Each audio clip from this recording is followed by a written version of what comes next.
ruminations on perception and conditioning. A story comes to mind about, it's set sometime in the 90s. I was travelling from North India down to Goa, I think it was. And we were all these cool backpackers on the bus. There was lots of backpacking used to go on in the 90s, so there was lots of cool Israelis and hippies and other Europeans and American kids in their 20s, 30s. You know, we're all trying to be cool. We all think we're pretty cool. I based my coolness on the fact that I'd been to acid house parties, I'd survived driving a motorbike around India, I'd been halfway around the world, like, you know. So in my late 20s I thought I was pretty cool because I'd done a lot of things that other people hadn't. So the only place to sit next to anyone on this bus was next to this geek. And we are talking mega geek, like something like Where's Wally? This cat was well out of place to be on a bus in India. He just did not belong there. And he looked like a geek, sounded like a geek, talked like a geek, and he was a geek. And I had to sit next to him for 36 hours. And it turned out he was a keen ornithologist. His photographs were hopeless, but he bored me senseless going on about nature reserves and wildlife and things like that. He was a mega geek, you could say. Not cool like Steve Irwin or anything like that. And I didn't really want to make friends with him, to be honest. I was very offish because I didn't want him. I thought, oh no, when I get to Goa, I've got all these, you know, hot chicks I want to impress, and this guy's just going to lower my street cred just by being associated with me. Everybody's going to think I'm like this guy, you know. So I was very offish and you know, cold with him. I didn't want to be his mate at all, like, you know. Anyway, on this bus journey, we had interludes of the police stopping us at various checkpoints and checking us all for drugs, basically hashish, because we're coming down from Manali. It's a bit of a drug smuggling route, you know. And they'd march us all off the bus. Apart from this guy, for some reason, they always just left him alone. And the one occasion they did get him off the bus, he bored him to death with his photographs and his camera, to the point where after about a minute, the Indian police were trying to shoo him away and get him back on the bus so they didn't have to talk to him anymore. And so we all got drugs searched about 3 times, going through our bags, and you've got to be careful with the Indian police, like, in case they actually drop something in your bag and ask you for money, like, you know. So we're all paranoid about being set up as well. It's a bit of a edgy situation at 3 o'clock in the morning, like guys with, you know, torches and guns coming on the bus and going through your bags and everything, like, you know. So anyway, we finally make it to the destination, and this guy I'd been sat next to trying to ignore for 36 hours. He goes, "Hey man, let's check this out." And he opened his bag. It was about 10 kilograms of hashish in his bag. He closed the bag and he just said, "Give you a piece of advice in life, mate." He goes, "Never look like what you are." And got off the bus. I was just sat there stunned. We'd all made a beeline to be in the opposite part of wherever this guy was in the chai shop. Nobody wanted to talk to him. He might as well have had a bell and said, "I've got the plague." Like, everybody had avoided him. Not even the bus driver wanted to talk to him. And this guy had played a Kaiser Soze. He'd played everybody. And that was his act. He was a professional drug smuggler. And that was his act, smuggling drugs down from the Himalayas down into Goa. That's how he brought kilos of drugs. And it turns out he'd lived in India for years, just playing that game a couple of times a year. So it's very easy to be fooled. And what had fooled me was my conditioning, you see. Back then in my 20s and in India, in order to be cool, you had to have a ponytail and look like a hippie. Otherwise you weren't worth talking to. Otherwise you were perceived to be square or boring. And You know, what could you know? You've got the wrong shoes on. You're wearing the wrong kind of jacket. What could you know? You know, this is the arrogance of youth.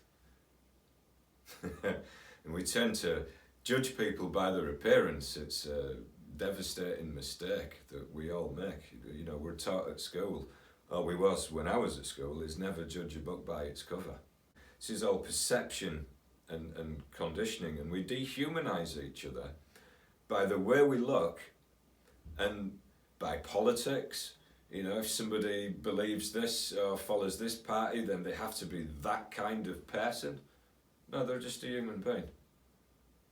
But we keep putting labels on people and putting people in boxes. Another example of misperception, and a person who was constantly misperceived, was my teacher and friend Dennis Truska. So he was, to a degree, a very enlightened soul, been through and experienced a tremendous amount of spiritual practice and teaching from some venerated Buddhist masters. He knew his stuff. Anyway, as far as being a spiritual teacher went, you see, in India, he wasn't perceived as having the necessary qualifications. So the way Dennis was perceived was quite interesting, because the Indians would actually bow to him and make respects to him because they could see that there was something special about him. I saw that wherever he went. The Indians could see it, and the sadhus could see there was something very, very special about him. The backpackers, the Europeans and the Americans and the Canadians and the Israeli backpackers who'd gone to India to seek spiritual teachers, couldn't see past the fact that he was follically challenged and had one leg and was a bit grumpy sometimes. And occasionally some people would see through the outer veneer of a crotchety old man with one leg and see through to the gem that was inside. Occasionally. But these young backpackers, and I was one myself, you know, I just told you the story about the way I perceived people on the bus, you know, you're not looking cool, I'm not going to talk to you. And we miss out so much when we're young by dismissing people because we might not like the way they look, or at first we might not like what we think they're saying. So the problem that the backpackers had was a collectivist, a groupthink idea, a groupthink ideology, and they were looking for a groupthink person to project their demagoguery on, basically. And this person must conform to their collectivist groupthink ideas, the ideas that were given to them by other people and by their friends and by other backpackers of what a spiritual teacher must be. And that groupthink and those collectivist ideas that all these yogari types and these spiritual seekers had, in this instance, actually prevented them from seeing the truth that was sat right in front of them.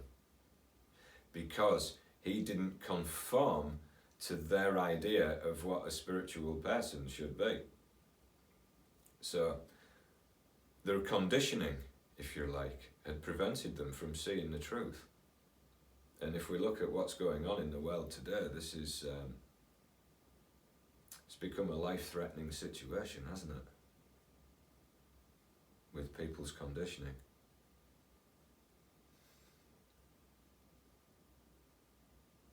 So the conditioning blinds us from the truth. Well, we think we're seeing a person for who they are, but we're not. We're seeing our projections of that person. And our projections of that person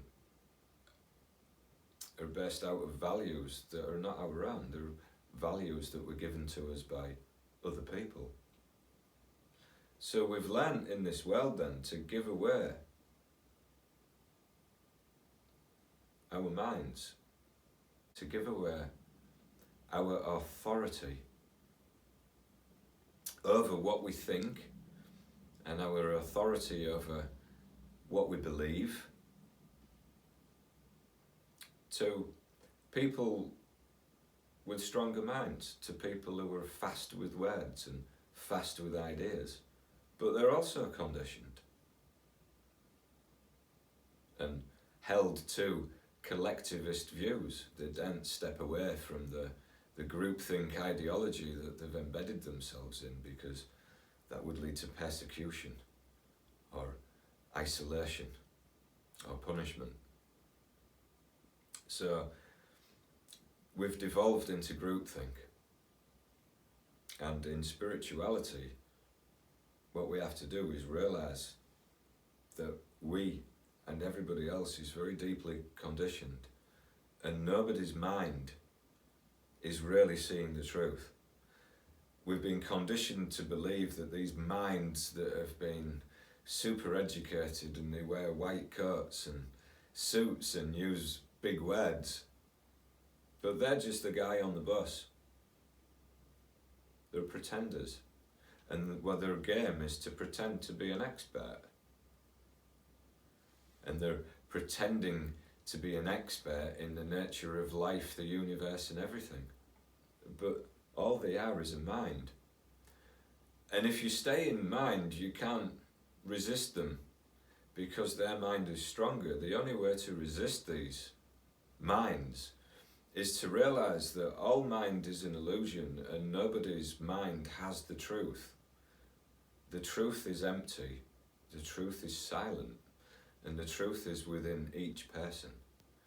So people in suits and with university degrees do not have a monopoly on the truth, because the real truth cannot be spoken.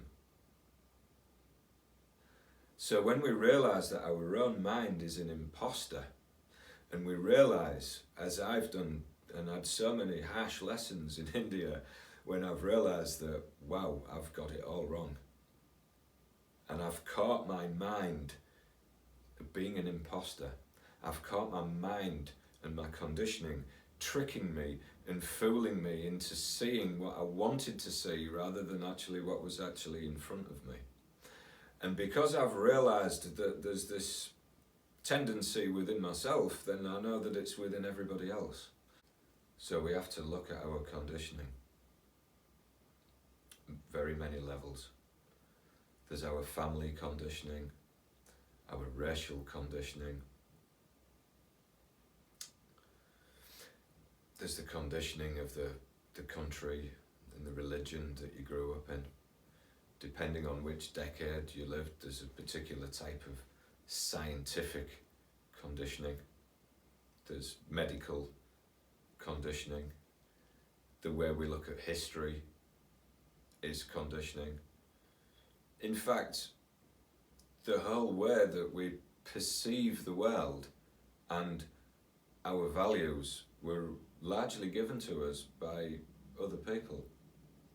And a lot of the time we don't question that, because we trust the people that gave us those ideas and those values.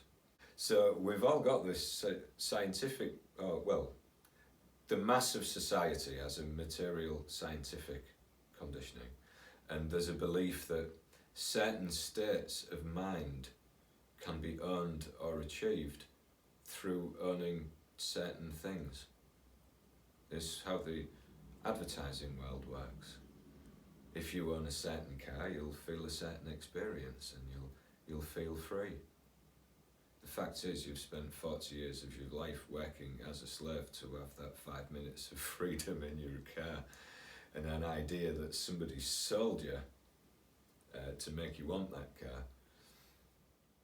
So the conditioning in the Western world, in the scientific, materialist, reductionist philosophy, is that states of mind can be achieved by owning things. It's bonkers.